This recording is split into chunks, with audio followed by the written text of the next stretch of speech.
How's it going, you awesome bunch of bakers? Hope you're having a great day so far. Welcome back to another video. Today we're making a super crusty yet super soft white bread. So let's get in the kitchen and get started. I love a soft and fluffy white bread. It's one of those simple treats that takes me to my childhood. These huge freshly baked white bread loaves were sold at our local shop. I used to love tearing into that big loaf, first eating the soft crumb and then devouring the crispy crust. Tiger bread or giraffe bread ticks all the boxes for that nostalgic taste and texture. It has a super crispy crust and a very soft and slightly sweet interior. My version here is enriched with butter and eggs and sugar, which make it even softer. It will make it stay softer for longer. So here's what we'll need to make it. We'll need some white bread flour, water, an egg, butter, yeast, salt and sugar. For the crispy topping, we'll need some more sugar, yeast, oil, salt, water and some finely ground rice flour. And yes, we are basically recreating my old tiger bread recipe here. It's about time for an update. Right, when it comes to rice flour, make sure you're getting rice flour, not ground rice powder, because that's too coarse. We need something really fine. Only fine rice flour will do. As for the equipment, we'll need a bowl, scales, a dough scraper, a temperature probe, a brush, and a tin for baking. I don't think I've ever used this one in a video before, but I decided to go for it because I wanted to make a huge loaf. It is still a 2-pound loaf tin, but it's quite a bit larger than my Pullman tin. I suspect most of you don't have such a large baking tin, so I would suggest reducing all the ingredients by a quarter. Simply multiply each ingredient by 0.25. Or split the recipe in half and make 2 smaller loaves. They should fit perfectly in 1.5-pound loaf tins. Okay, let's get to it. My kitchen was around 22 degrees Celsius or 72 degrees Fahrenheit, so I'm just using water that I left out at room temperature.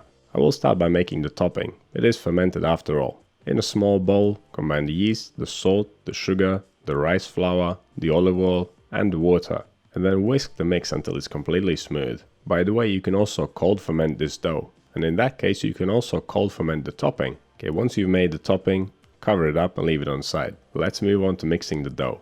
I had to use a large bowl because the glass bowl that I normally use would not be big enough for this mix. Pour the water in the bowl, add the yeast, the salt, the sugar, the egg, the butter. I'm using melted butter just to make it easier to work into the dough. It will also help increase the temperature of the dough slightly. My kitchen and the water temperature were on the cool side after all. Give the ingredients a quick mix. Just dissolve the salt, the sugar and the yeast. Now add the final ingredient, the bread flour. Grab your dough scraper and mix it to a dough. If you want to cold ferment this dough, pop it in the fridge straight after mixing. Leave it to cool down for half an hour, then pull it out and give it one fold.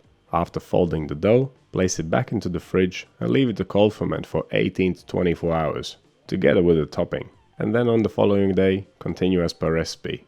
The only difference will be that the final proofing time might take longer. If your dough turns out quite a bit cooler and you're cold fermenting, do not refrigerate it right away. Leave it to sit out for half an hour, then fold it and only then place it in the fridge. If you've been watching my videos for a while, you already know how it works. But I'm fermenting my dough room temperature today. And after a quick temperature check, we can cover it up and leave it for the bulk fermentation, which will take 2 hours. We will punctuate the bulk fermentation with one fold halfway through. So once the first hour has passed, dust the dough with flour, pop it out on the table with the smooth side down, flatten it out, then fold it over itself whilst going around in a circle. Once the dough starts feeling tight, flip it smooth side up again, tighten it against the table, and that's your fold done. This is a very beginner friendly recipe.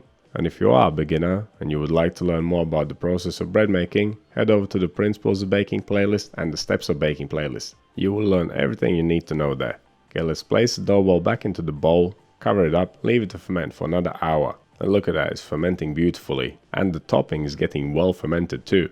Okay, we want this loaf to rise nice and tall, so we will add the pre-shaping step before the final shaping to build some tension in the dough. So once again, dust the dough with flour, release it from the bowl, drop it out on the table with the smooth side down, flatten it out slightly, and fold it up. I know I said we're trying to build tension, but the pre-shaping does not need to be very tight. It's nothing like the fold which we performed earlier. Okay, after flattening the dough, grab the 2 sides and cross them over in the middle. Then grab the top, fold it down, turn the dough around and fold over the final loose piece of dough. Place it on the table with the smooth side up, then cover it up, leave it to rest for 20 minutes. During this time the gluten will relax slightly, which will allow us to easily shape the loaf. Now the bread should not stick to my baking tin, but I always like to brush it with butter or even with oil to make the crust nice and toasty. And of course you can't fully trust a baking tin, so greasing also acts as good insurance. If you do have very sticky tin, sometimes greasing won't even help. In that case you can line it with some baking paper. Right, let's shape this puffy pillow.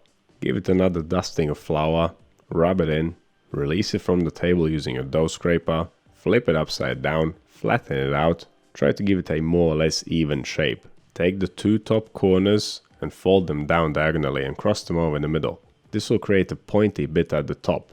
Grab that pointy bit and fold it down. Then turn the dough around and repeat the same steps on the other side. Next, take the two loose ends and cross them over in the middle. And finally, roll it up into a nice tight loaf. And then place it in your greased baking tin with the seam side down. Now take the topping, give it a quick stir to ensure that it's nice and smooth, and then generously brush it over the whole surface of the loaf.